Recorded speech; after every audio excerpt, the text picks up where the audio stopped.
I've been roaming around, always looking down at all I see.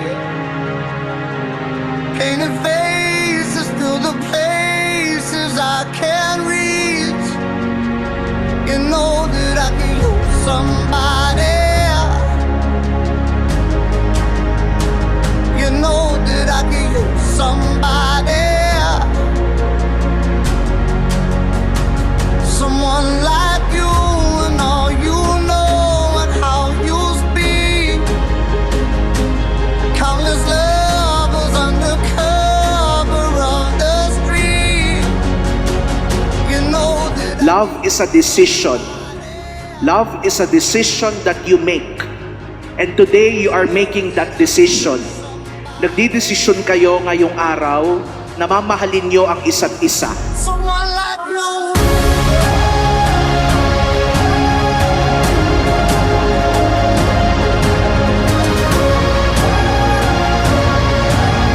It's not just my promise but a commitment to you that I will do everything to give you peace.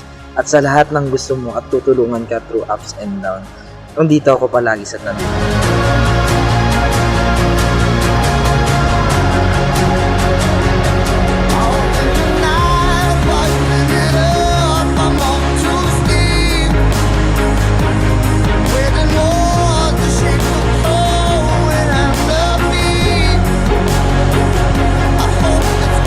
You are being united because you are both strong. No. Love means being strong for the sake of someone you love. That is what marriage is about.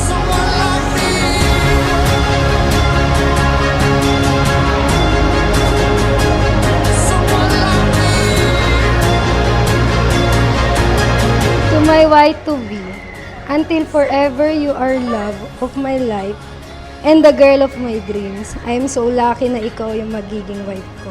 Mahal na mahal kita. Oh my God, laki ako!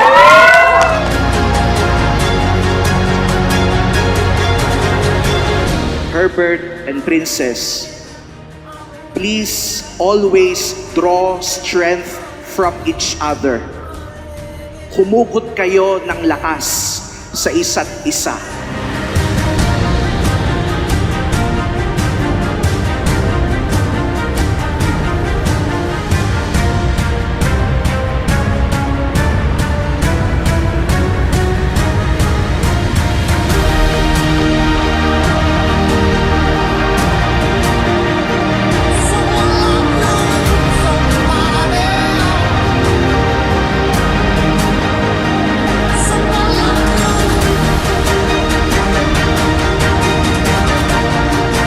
Sa bawat pagkakataon, ikaw lagi ang una kong iisip. Hanggang sa kabilang buhay, ikaw ang aking pipiliin. Mahal na mahal kita, Princess.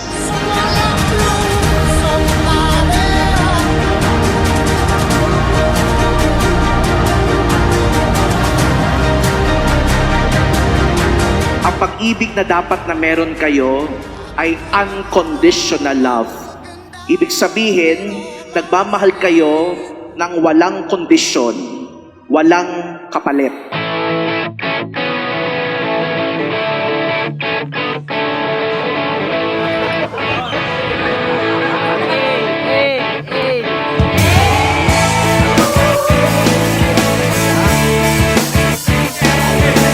Sarap maging successful na kasama ka at hindi ako mapapagod at hindi ako magsasawa kahit toyoin ka. Ikaw ba'y nalulumbay, naghahanap ng kasabay, sabay hawak kamay, sa mundo ika'y magbabay. At kalimutan mo na ang lahat ng iyong problema, hawak lang sa aking kamay at tayo'y pupunta.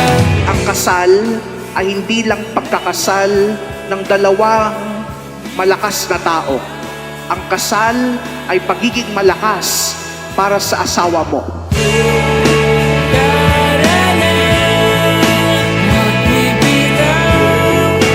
Pinapangako kong magiging iyong kasama sa pagtanda. Hawakan ng iyong kamay sa bawat hamon at yakapin sa bawat gabi. Naluluhay dahil ngayon nandito na ako.